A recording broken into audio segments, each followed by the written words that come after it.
My talk today on drive time is self-discipline during this COVID-19, call it fiasco scenario, whatever the case may be.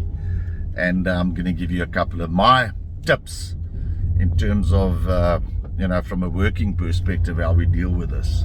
So enjoy, and hope you can take some of these tips away and make them happen for yourself, so we can get through this a lot easier or better. I run 4 companies globally, and as you know, it's obviously been very challenging for us, for everybody. And I've been doing some research on the effect of this COVID-19 and working from home, not only on myself, but on my staff. And there's 3 things that come out, and I'm gonna talk about these 3 things, and then give you some of my tips in terms of how we deal with it, not only as leaders of business, but also as teams.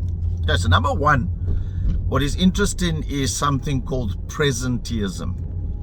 Presenteeism is when we're at home, we've got our laptops all the time. We're in bed, when we wake up in the morning, it's either the cell phones or it's the laptop, or there's something. We start working immediately. So that becomes an issue because we never stop working. Some evenings I'm finishing work at 11, 12 o'clock at night, and I'm expecting my staff to do the same thing because it's all I have is my laptop and my phone with me, and we work, which isn't very healthy because we're putting in excessive hours and not necessarily getting the rewards from it, number 1. And secondly, it's tiring, it's taxing, not only on you and on your family. Number 2 is leaveism. Now, leaveism is where we're working in the times of leave, when we're feeling ill and having sick leave, and because we want to show that we're still there. People are scared about losing their jobs. So we're working and working and working to show that we are valuable to the organization and that the organization can't do without us. So, and then we have absenteeism.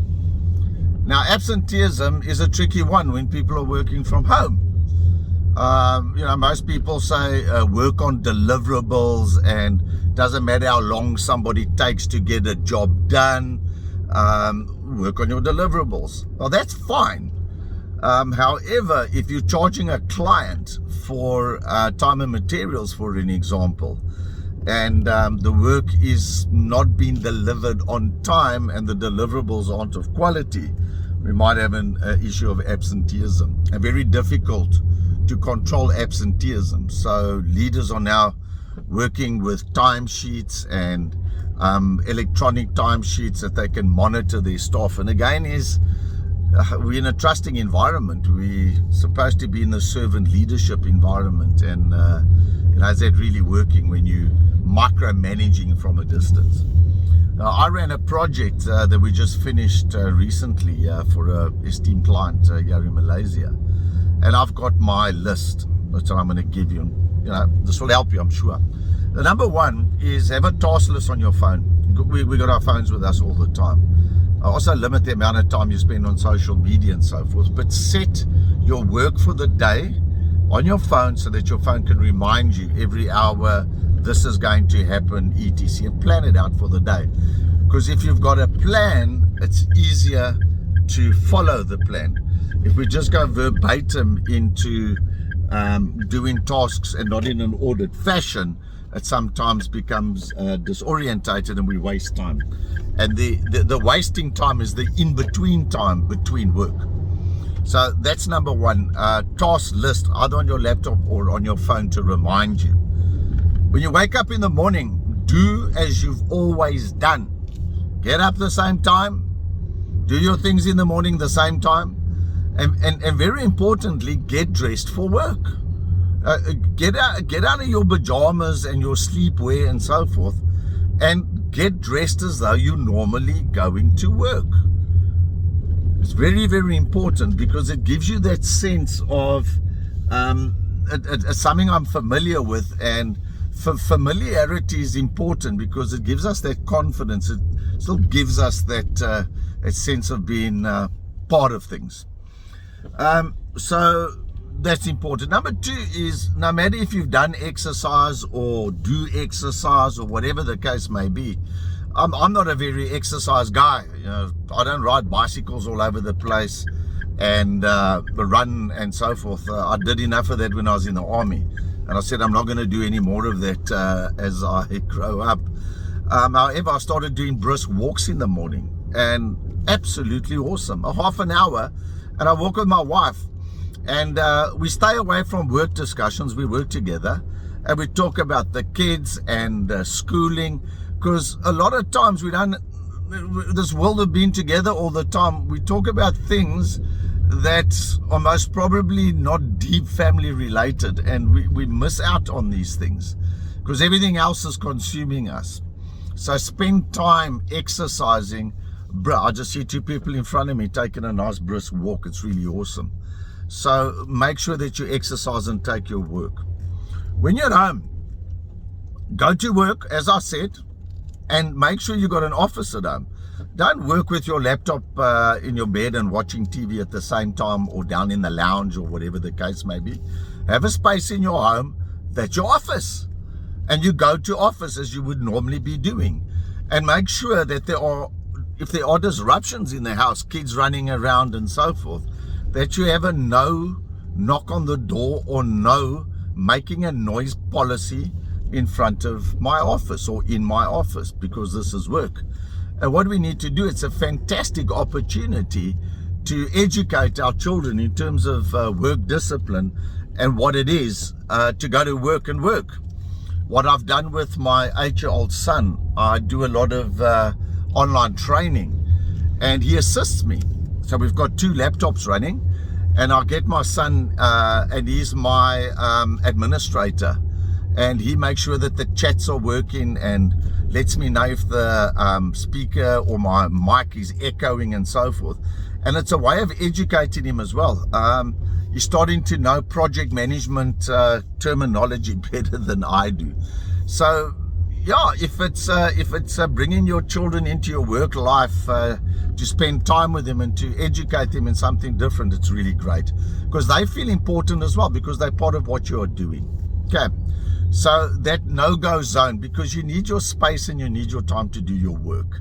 And remember, you are at work.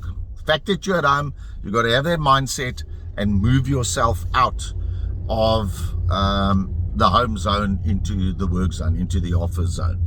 Okay, set your time limits. Now that comes back to your task list on your phone and so forth. Don't overwork yourself when you're at home. You're not a hero when you're working 10, 15 hours on the trot and whatever the case may be.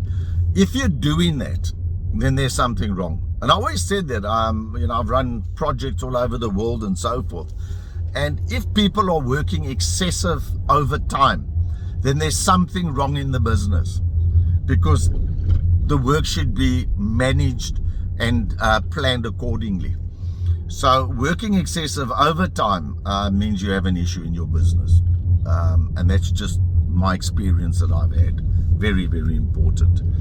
Have enough breaks during the day, your working day. Your coffee and your green tea or whatever the case may be. What I do is I go downstairs, have a cup of coffee, go and sit in the garden. Every now and again I do have a cigarette. And the discipline is, it's 10 minutes like at work, and I'm back in the office with a different mindset and or a fresh mind, and go back to work again. All right, so that's important. Stop working normal hours, as I've spoken.